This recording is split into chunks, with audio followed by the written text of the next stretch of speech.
പ്രകൃതി ദുരന്തം അടക്കമുണ്ടാകുന്ന അടിയന്തര ഘട്ടങ്ങളിൽ വാർത്താവിനിമയ സംവിധാനം ലഭ്യമാക്കുന്നതിനായി 5 വർഷം മുൻപ് സർക്കാർ വാങ്ങിയ ചലിക്കുന്ന ടെലികമ്മ്യൂണിക്കേഷൻ സംവിധാനം ആരും തിരിഞ്ഞു നോക്കാത്ത നാശാവസ്ഥയിൽ മൊബൈൽ ടവറും ലോറിയും അടക്കം കാടുകയറിയും തുരുമ്പെടുത്തും നശിക്കുകയാണ്. മൂന്നാർ ദേവികുളത്താണ് വഴിയരികിൽ ഈ കാഴ്ച. 5 വർഷമായി തന്നെ കിടക്കുന്ന ചലിക്കുന്ന മൊബൈൽ ടവർ ഭൂരിഭാഗവും നിശ്ചലമായി.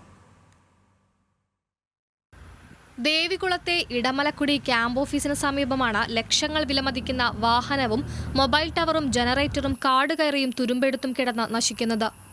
2020 ഓഗസ്റ്റ് 6-നുണ്ടായ പെട്ടിമുടി ദുരന്തം വാർത്താവിനിമയ സംവിധാനമില്ലാതിരുന്നതിനാൽ പിറ്റേന്നാണ് പുറം ലോകമറിഞ്ഞത്.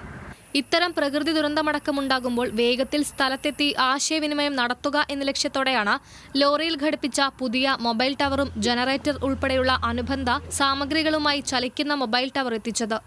പെട്ടിമുടി ഉരുൾപൊട്ടൽ ദുരന്തത്തിന് ശേഷം എത്തിച്ച സാമഗ്രികളാണ് നാശത്തിന്റെ വക്കിലെത്തിയത്.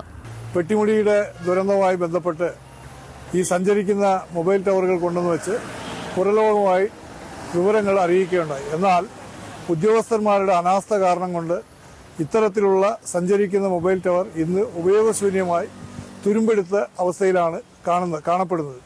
ഇതുപോലെയുള്ള സാധാരണക്കാരന് പ്രയോജനപ്രദമായിട്ടുള്ള മൊബൈൽ ടവറുകളെ സജ്ജരാക്കി വെക്കേണ്ട ഉദ്യോഗസ്ഥരുടെ അനാസ്ഥ മാറ്റിക്കൊണ്ട് എത്രയും പെട്ടെന്ന് നന്നാക്കുന്നതിനുള്ള നടപടി സ്വീകരിക്കണമെന്നാണ് ഞങ്ങൾക്ക് ഇതുമൂലം ആവശ്യപ്പെടാനുള്ളത്.